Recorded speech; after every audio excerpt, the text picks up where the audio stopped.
Hey, everybody. Welcome to the Know and Follow podcast. My name is Addison, and welcome. We're doing 2 episodes this week, which is a little different than what we usually do, but the reason we're doing 2 episodes this week is because we have Brad Aldrich with us. And Brad Aldrich is a Christian licensed marriage and family therapist, but he is also the speaker at our Good Friday men's breakfast this year at Grace Community Church.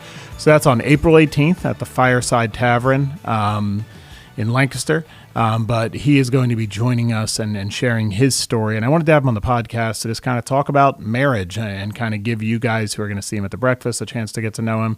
And maybe you people who maybe know someone who could go to the men's breakfast, whether it's your dad or whether it's your husband, you could listen to this and you could be like, hey, go to the men's breakfast. I heard this guy on the podcast. Sounded pretty good. But I'm excited about this conversation. We got into what a therapist does. We got into, talked about purity culture a little near the end there. I thought that was a really good piece of that conversation. And I thought Brad really gave some great practical advice. So without further ado, here is Brad. Brad Aldrich, thanks so much for popping on with me and talking a little bit about, well, ultimately, we're going to end up talking about the Good Friday men's breakfast, which you're coming on down to Grace Community Church to do, but also just talking about marriage and, investing in that area of life. So why don't you talk a little bit about who you are, what you do, that type of stuff. Absolutely. I'm really glad to be here. Love to connect and, work with people who are trying to do wonderful things out there in the kingdom. So, wow, who am I? All right. So I have been a counselor now for 20 plus years. I'm a licensed marriage and family therapist here in Pennsylvania. And I've kind of worked the gamut of different careers and things. I've was the former director of family resource and counseling centers, located in Gap and Hempfield. And so did that for a number of years. I left that role, went and worked at a large church as a marriage pastor, did a lot of coordinating and growing in marriage ministry, those kind of things. And now for the last several years, full time, I've been running Aldrich Ministries, which we are a counseling and coaching ministry that offers help for people for a variety of issues, marriage included, and helping to figure out how to keep growing in your relationships and individually growing and figuring out where you're going and what this journey through life is supposed to be like. Absolutely. So just working with everybody at various, points of their life. Yeah. You Yeah. mentioned being a licensed marriage and family therapist. Yeah. Talk a little bit about that path. I have a little bit of insight into Sure. it from my wife is a licensed professional counselor. So we Yep. were, I was there with her through all the free work, Oh gosh, man. that gets you there. So, But yeah, for me, at that time I was newly married. My wife and I have been married for 25 years and going on 26 this summer. And we, I was looking to go to grad school, and my wife had a job as a youth pastor, and so it was good timing for me to kind of go back to grad school. But Pennsylvania did not have licensure yet, but was headed oh, that direction.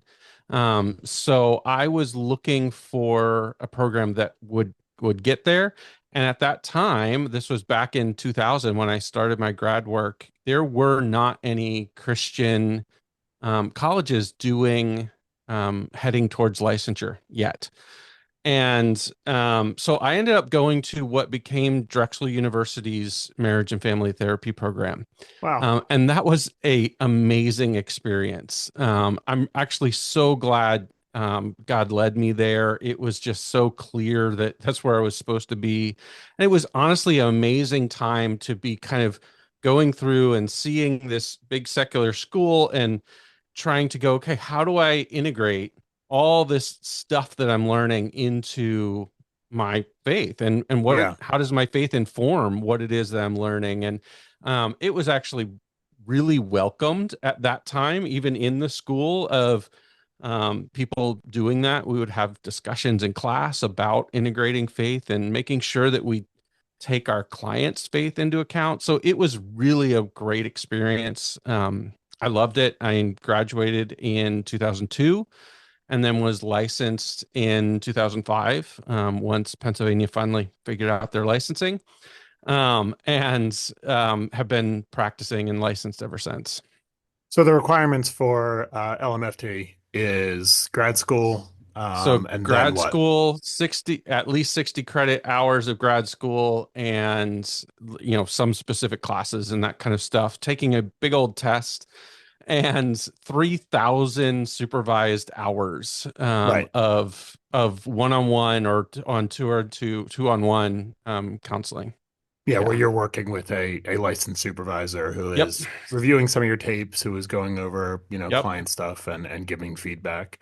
Yep. So through that, you're gaining a lot of experience, and I think it's a unique chance for you to say, sometimes you recommend to people, hey, this problem you have, it's helpful for you to go to a therapist over your friend Mitch who has a great marriage, or Sure. over and again, you guys do coaching, you do, I'm Yeah. sure you encourage people to have good relationships, Yep. but talk a little bit about how you've helped couples What's navigate different? that line. Yeah. Sure. And we absolutely do encourage people to have marriage positive friends in their life and to engage those relationships well and to have mentors that you can go to and talk to. I think that that can be really a growing and important time. It's sometimes easier to go to a friend and go, I feel like I'm struggling in this area. And that's a great place to start. But yes, there is a difference between what your friend is going to do and what a counselor or coach is going to do. And one of the things, just one of the dynamics is when I'm meeting with a couple, I like to kind of say that my client is the marriage, and I'm going to sit there and fight in the middle for your marriage the whole time. And my goal is then to challenge both of you to come towards that middle and go, what do I need to do to change, to grow, to do things? And we all know how easy it is when we go see our friend for our friend to go like, yeah, you're right. Your husband shouldn't have done that. Period. End of sentence. Right, like, and we just end there.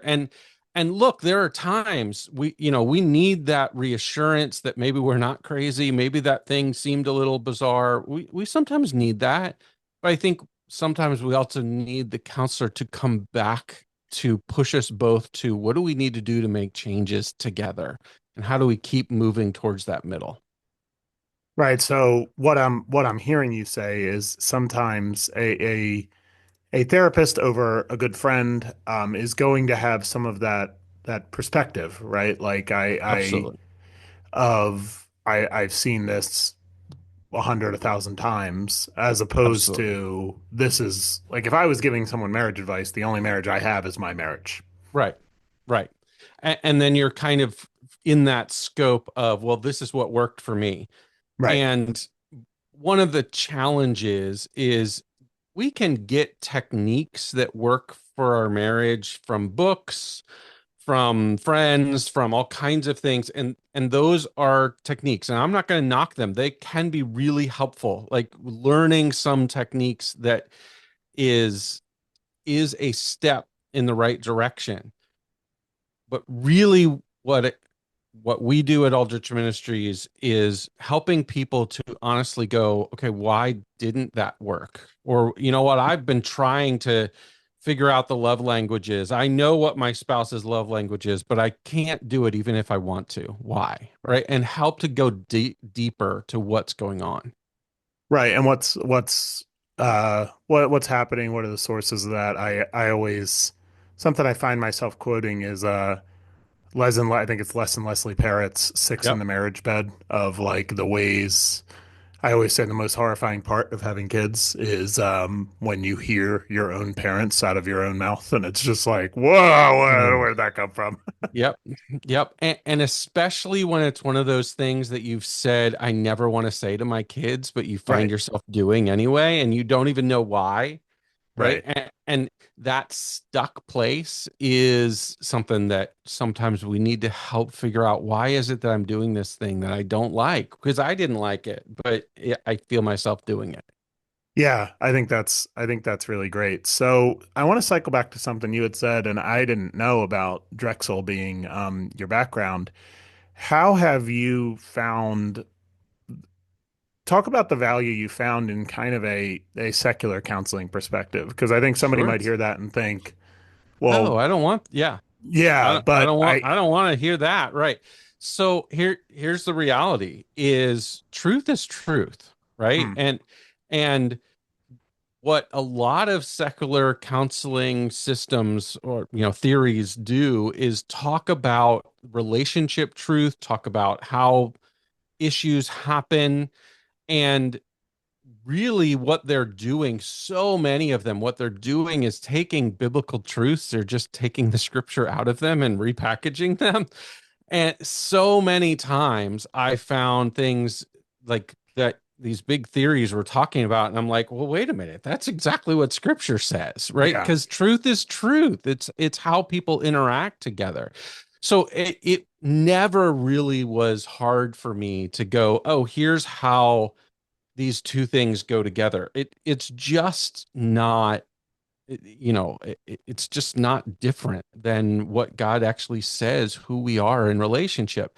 And it's easy to kind of go, okay, these are the values that I'm bringing to that. Like one of the values that I have is I believe that God hates divorce, right? So we take that value and then we say, okay, I really, really want to fight for a marriage. And I believe, and I do see it happen, that marriages can go through all kinds of traumatic things. And as long as we have repentance hearts, they can absolutely be saved and strengthened and recovered through all kinds of trauma and pain. And that's right. really what God's saying when he says he hates divorce is I can see a path forward that could be better for everybody. Yeah, I think one of the ways that I've always thought about it is that if you're studying the mind and relationships and the way we relate to each other, you're ultimately studying the image of God, right? If we're made in the image of God, then I'm That's exactly studying right. the image of God. And so I'm going to land on seeing how God made people, whether I intend to or not, right? Yeah. So talk a little bit about we talked about kind of the where I don't like the secular and sacred thing, but it's a Yeah. helpful it's a helpful split. But we talked about kind of the secular side. What makes a Christian licensed marriage and family therapist different from a non-Christian licensed marriage and family therapist? Well, technically there shouldn't be much, but that's just not reality in practice. Hmm. Um, we're taught even in secular, like, hey, if somebody is bringing a faith to their work together, they should be honoring that. But I Hmm. think most secular ones just honor it as an add-in versus a core fundamental of this is who I am and this is how I want to live. So I think that's a value that I bring is understanding what biblical marriage actually looks like and going, okay, how do we live out these verses? First Corinthians 13 is a great example. All of the love chapter that, everyone had read at their weddings, it sounds so beautiful. But then how do we actually live that out? Because it takes most of us, 15 minutes to recognize I am selfish. I can't love unselfishly. So now what? Right? And it reminds us how much we need Jesus to guide our steps in our marriage because we can't do it perfectly. Yeah, and you had said you see yourself as an advocate for the marriage and you try to pull the male and the female in that marriage towards the marriage. And I'd imagine a faith background is going to inform the way you position that marriage, right? Like Of where that course. is. Of Yeah. course. Yeah. I mean, I will say I is one of the things I actually love. I get to work with I have some non-Christian clients. I have some from lots of different faith communities within Christian church. And I I love kind of seeing how people play out. All right, this is really really important to me. This isn't, and we can kind of talk through what are the values that you're bringing, and how they can work out in your marriage to grow the two of you together. Right? Yeah. Like firmly believe that one of the intimacies that all couples need to work on is their spiritual intimacy, which really is or is supposed to be an outpouring of your closeness with God, pouring out into how you interact with other people and especially how you interact with your spouse. So having that deep connection can absolutely grow your marriage significantly.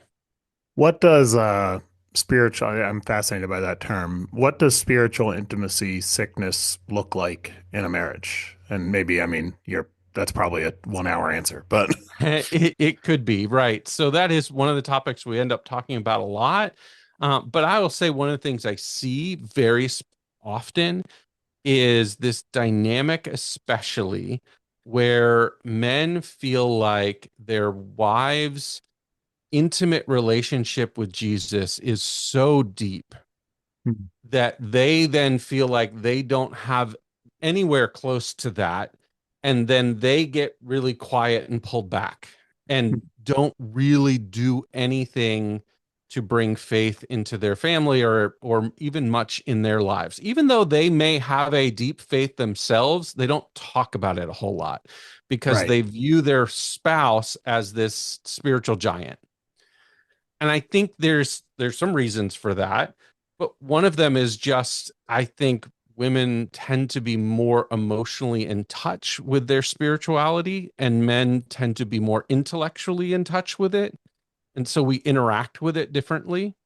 Mhm. One of the things my wife and I say when we're talking about this is we need to allow our spouse to get filled by God in the way that God connects with them, and really diving into how do they grow in their spiritual intimacy and not expect it to look like ours. Because when we try to get our spouse to, do this devotional journal together or do this scripture reading plan together, what we're doing is saying, your spiritual intimacy should look like mine. And it often misses. One of Right. you miss.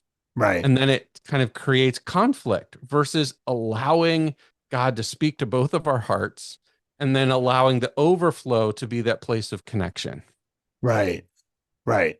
That's interesting. Yeah, because I had never thought about that, but there could be this feeling of like, well, it feels like you're already on third base with this, and if I'm going to match you, I should do the same things. Right.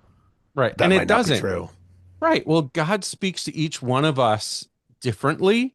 He touches our hearts differently at different times in our life, right? He's really good at giving us what we need in that time. So you may connect most with God through study. You might connect most with him through music or prayer or all kinds of different ways that God reaches into our hearts. Making your spouses look like yours doesn't work, and it Right. tends to just add to frustration. Right. Yeah, that makes perfect sense. It's just it's one of those things where it's like fascinating to hear you say it because it yeah, it's I just never thought I would think I don't think I ever thought about it that way, but it's like one of those things where you when I hear you say it, I go, "Oh yeah, that feels like something that I've seen before." Sure. Yeah. Yeah. I, So sorry, go ahead. I was just gonna say it's really easy when you're mismatched in a relationship like that for both people to feel like they're missing something, and that gets to be a friction, right, between the two of you. Mm. And oftentimes, even in healthier relationships, when there's friction, we kind of don't talk about it. So Right. now this whole world of spiritual intimacy isn't even talked about. Hmm. Right. And so we just ignore it and we just assume that everybody's like this. And Yeah. because we assume that everybody's like this, we assume that, well, they're dealing with the friction better than I am, and therefore I shouldn't even talk about it. Yep. Pretty much. Yeah, that's a really powerful thought. So if you're talking to a person who is listening and they're saying, a couple people kind of I want to give you a chance to address. So somebody who's saying, yeah, our marriage is great. We don't. This is cool. Marriage therapist. That's nice. Glad you're doing well. But we're doing fine. Right. Or even somebody who's saying, yeah, I feel shades of that, but we're gonna be okay. We're in love. We love each other. Like Yeah, it's it's great. great. But what is the moment when somebody should kind of have that conversation? Or maybe if you're talking to somebody who, because we mentioned people will usually go to their friends first, what should I listen for as a friend to say, Mm. hey, have you thought about talking to somebody about that? Because it probably would help. Because is it true that people usually wait too long from your They experience? usually wait way too long, way too long. And there's a specific epidemic I feel in the Christian church of waiting too long, that it is usually, unfortunately, men who are waiting too long. Hmm. And this is a dynamic I've seen over and over again, that their wife will be saying, "Hey, we need to get some help on this. We're struggling in this. We're missing this," and they'll say it maybe every 3 months for a couple of years. Hmm. And the escalation of how often and how loud they say it keeps growing, till the point where, unfortunately, I have seen multiple times where the wife finally goes, "I'm done. I'm out. I can't do this anymore." They're screaming now something's wrong. And it's just about that same time that the husband kind of wakes up and goes, "Oh, okay, let's get some help." And Right. then by that time, she's bitter and done and hurt and angry, and he's just waking up to, oh, there were problems, Right. right? And that miss can be so detrimental and can be very hard to recover from. You So see, go ahead. it's just one of those things that if you hear one person saying, "I think we need some help," you can expect there's a whole lot more underneath there that we need to pay attention to. So if your spouse comes to you and says, I think we need some help, it's probably time to at least get something on the schedule. Absolutely.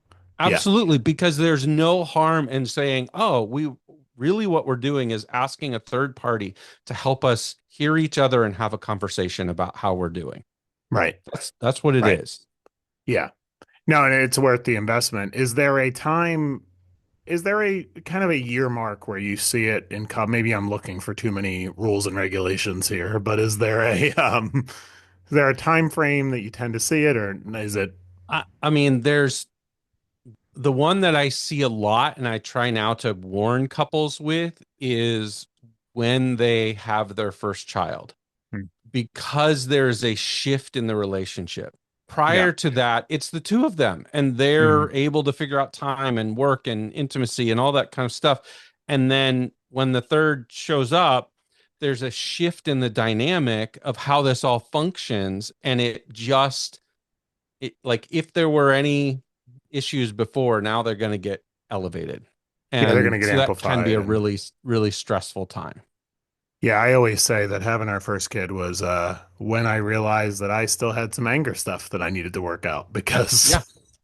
Yeah, it was when we had our first kid that some of my stuff came out, and dealing with all of that and what that looks like. Yeah. yeah, because it's you're not sleeping, you're kind of gassed to the floor, you're navigating it in a way where it's really hard to for us hard to have those conversations around exactly what the expectations are. And you look over and you see your spouse really struggling because of sleep, because of responsibility, and you're like, oh my gosh, you're drowning. Yeah.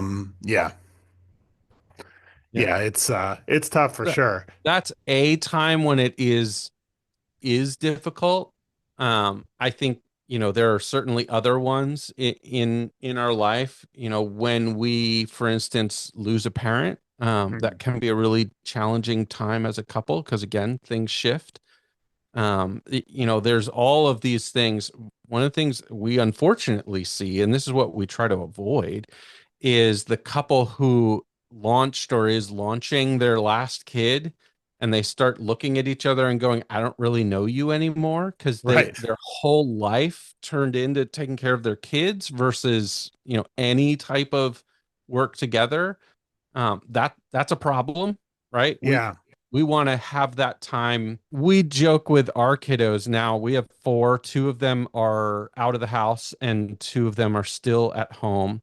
We joke with them that, their mom and I are excited when they launch of like, we love the idea of having more time together. We love the idea of them launching successfully into their life, right? But we joke with them that it's going to be exciting to have our house back to just the two of us. And I think Yeah. that should be something that's a positive message to our kiddos. It's not that they're the center of the world, that our relationship matters. Yeah, no, for sure. I can definitely see the value there. But what are some of the two more questions? What are some of the kind of the common challenges that you see people facing? So we talked about a couple. We talked about that transition point of having the first kids. We talked about the transition Sure. point of becoming empty nesters. But what are some challenges that you see kind of couples and families facing that it feels like maybe not unique to this time, but maybe unique Yeah. to this time? Yeah. I'm actually going to go a little deeper for this because I think a lot of times some of the challenges that we have is we're doing things that we don't like and we're not sure why we're doing them. And so it could be anger, it could be, spending too much, it could be something like pornography, it could be all kinds of activities that we don't like, but Mhm. we're not sure why we're doing them. And they keep kind of creating this conflict cycle in couples as we're stepping on each other's toes and we don't even know why they're there or what's going on. That is a cycle that we see often in somebody just feeling stuck in Mhm. a pattern that they're not even wanting. Right. And no like simple communication techniques are going to help change that. It is actually both people starting to understand why those dynamics are there, what's going on beneath them, what they represent, and how to bring all of that together to understand why we're doing these things differently. Mhm. And that takes some time to really get to some of our story, some of who we are, and some of the things that we've lived through that have, well, given us some scars. Right. And there's a lot of those scars that we want to pretend don't exist, but they do show up, right, in our day to day. And we have to recognize that they're there and we have to figure out how to walk through them differently.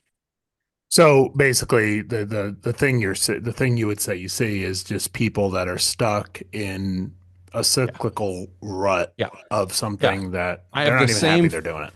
I have the same fight with my spouse every couple of weeks. I have the same, like, we have the same kind of pattern, even though we go, all right, I'm going to try harder. And then we kind of slide back in the same thing over and over again. Yeah. Mhm. If that's going on, we have to figure out why. Right. Right. And then again, that's where the value of kind of a third party who can kind of take everything out of the cabinet and Yep. lay it out and Yep. say, hey, what are we dealing with here? I think I absolutely 100%. And just to very simplify what either coaching or counseling is how often do we actually take the opportunity to slow down with our spouse and go, how are we doing? Right. Really? How are we really doing? And, with the busyness of life, we honestly don't take that opportunity very often. Yeah. And there's huge value in just slowing down and going, how do you feel our connection is going? How do you feel like our communication is going? Is there something you want more? Is there something that maybe we need to work on different?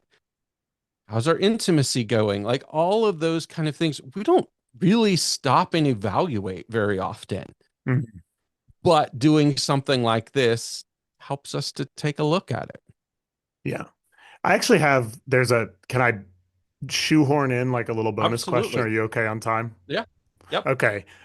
You mentioned how is our intimacy doing? And something I've been thinking about a lot lately is as I'm 35 years old, and as I look around at friends I was in youth group with, and as I've done some reading in kind of the deconstruction space, if you will, what I've seen is a big thing that comes up is around this topic of marital intimacy and Mhm. Christian couples that aren't finding satisfaction in marital intimacy Yeah. because the way sex was talked about as they were. Growing up. Yeah. For Yeah. those not watching the video, he just started shaking his head.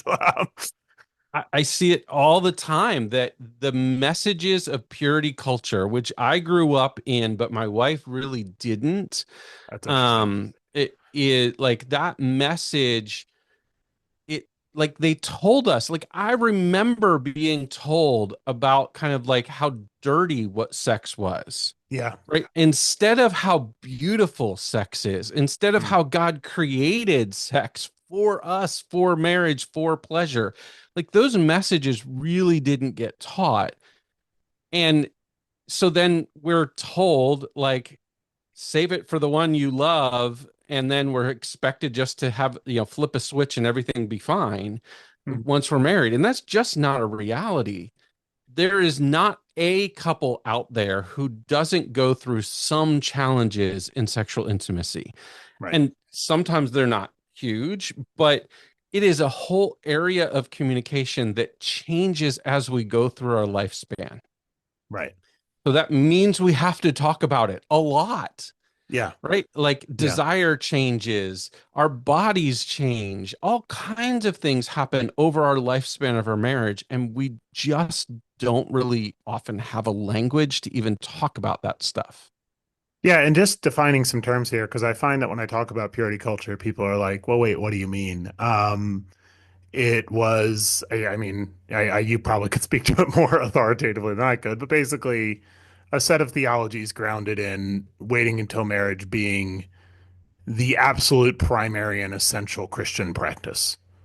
Yes. And that emphasized men will be men somewhat, but we got to control that thing. And girls, they have to, protect their bodies because their bodies are going to cause men temptation, no Right. matter if that's okay or not. Right. They're responsible for the way men act around them. Yep. Is Yep. is the subtext of the message, Yeah. I would say. And that is one of the dynamics that we see in marriage because there's a Mm, whole generation of women that were told to make sure that their bodies don't have any sexual energy in them, right? Like mm. so that creates consequences later in life, right? Like Yeah. and in your marriage. I think a whole lot of Christian couples have no idea what healthy sexuality is.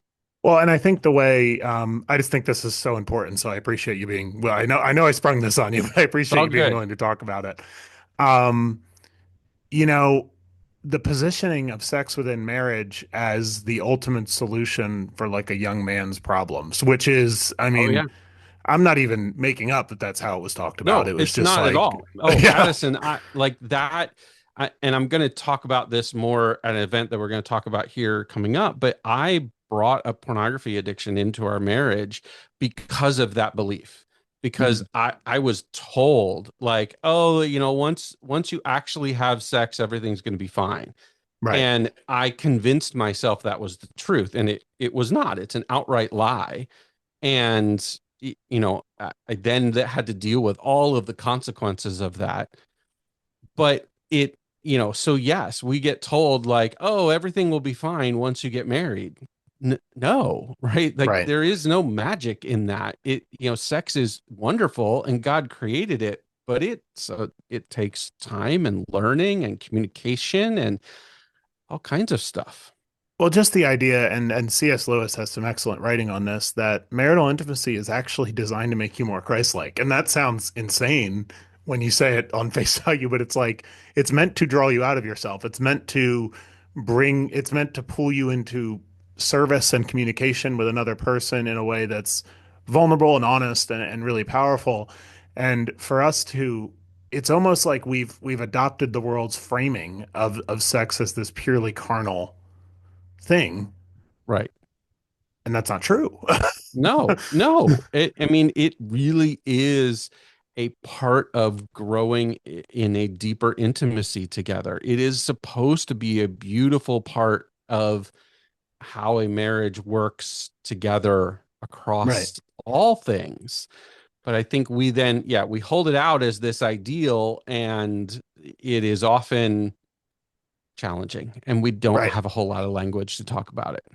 And I, even I if, will and when you, say, my wife and I, we end up talking a ton about sex whenever we speak, we ever on our podcast, we end up talking a lot about healthy sexuality because there just aren't places that Christians are actually talking about it. yeah, no, I think it is very powerful, and I think it's important that we kind of bring it back. So, with that in mind, if you were to kind of give your best piece of counsel, marriage advice, what have you, for either a married individual or a parent who's listening, um, and you could do both, you could do one, whatever. Like, what would, and best is a weird word there, but like, what is the one thing you find yourself? And then we'll talk about the event we have coming up with you. But Sure. if there was like kind of a a send off of like you're with somebody in an elevator and they say, "Oh, how can I make my marriage better?" Or, "Oh, what should I do to make my marriage better?" Or, "How can I raise kids who are going to be better prepared for marriage?" Well, since we just were talking about sexual intimacy, I will take a card from Cliff and Joyce Penner, who are Christian sex educators and therapists. And they have written a pathway to intimacy, kind of step by step, that is take 15 minutes for each other to just touch base, see where you're at, talk about your day. Weekly, spend some time, deeper time, holding hands, enjoying being with each other in a little bit longer period of time.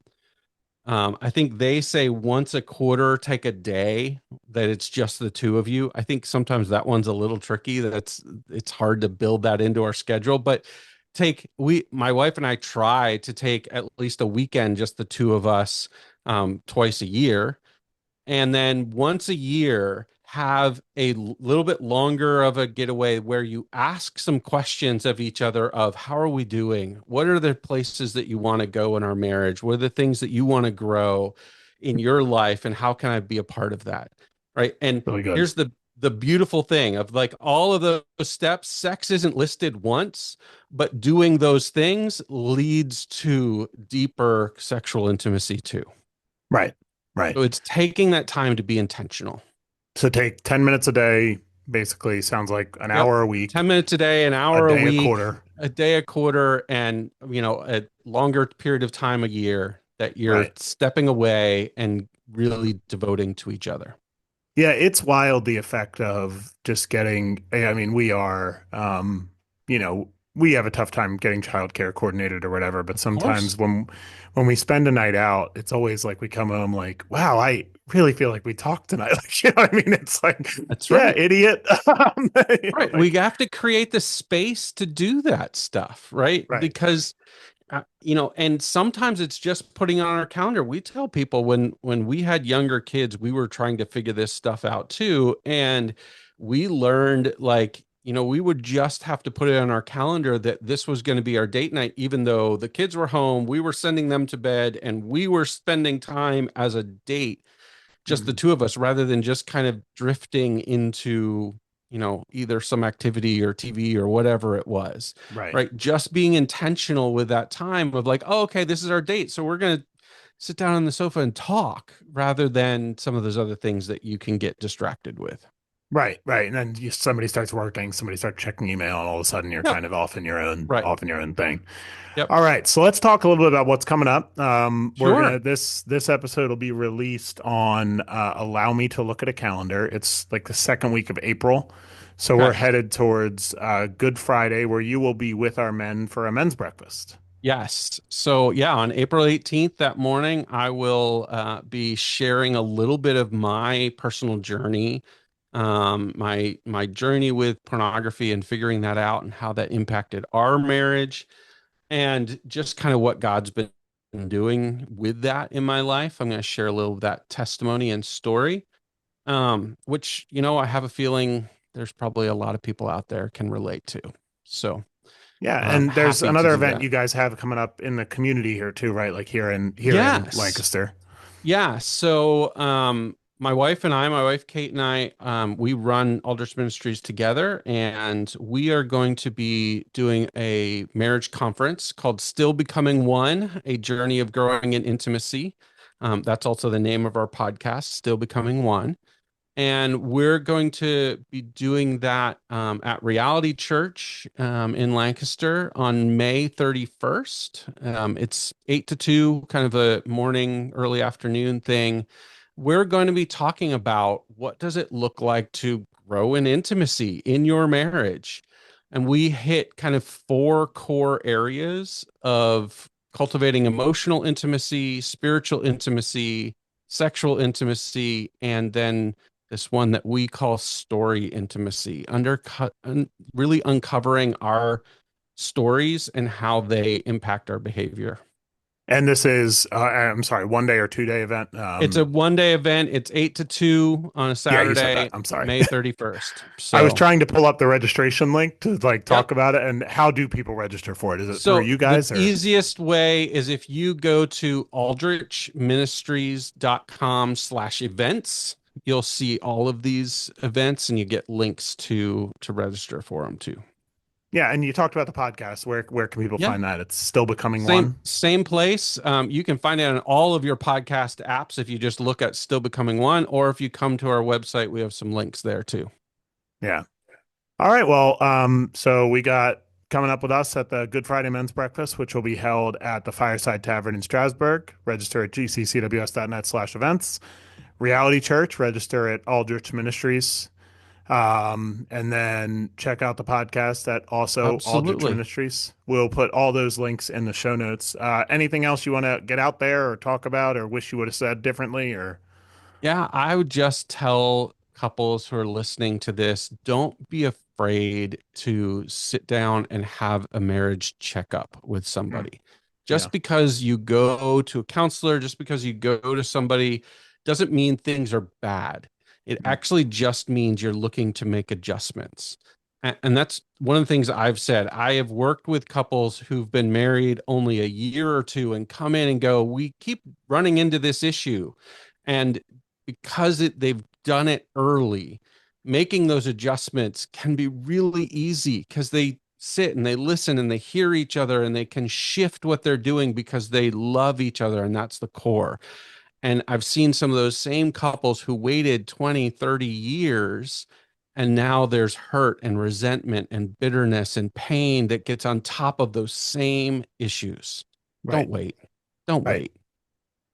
Yeah, no, I mean, I think that's really powerful God wants you to remain married Yeah. and certainly find the help you need. And I think sometimes you hear people say something like, oh, well, things are good. And if we go to a therapist, he or she, they're just going to find problems we didn't even have before. And that's not possible. That's No, not like, no, it's not. Really, our goal is always to help people to figure out what growth looks like. right. So it's going to Yeah, continue growing together. Right. that's Right. We awesome. are on a journey together as a couple, and we want to help keep that journey growing intimate together. That's awesome. Thank you so much, Brad. I appreciate your time today and rolling Absolutely. with us here. Absolutely. Thank you so much. Thanks for listening to this episode of the Know and Follow podcast. This podcast is a production of Grace Community Church of Willow Street, located at 212 Peach Bottom Road in Willow Street, Pennsylvania. If you're looking for a place to worship, we'd love to have you join us. Our services are Saturdays at 6 p.m., Sundays at 8, 9:15, and 11 a.m. This podcast is hosted, produced, and edited by Pastor Addison Roberts, the digital pastor of Grace Community Church. You can learn more about our church at gccws.net. Our theme music is Only the Brave Run Wild by Sounds Like Sander. If you enjoyed this episode, be sure to subscribe, leave a review, and share it with a friend. Thanks for listening, and we'll see you next time.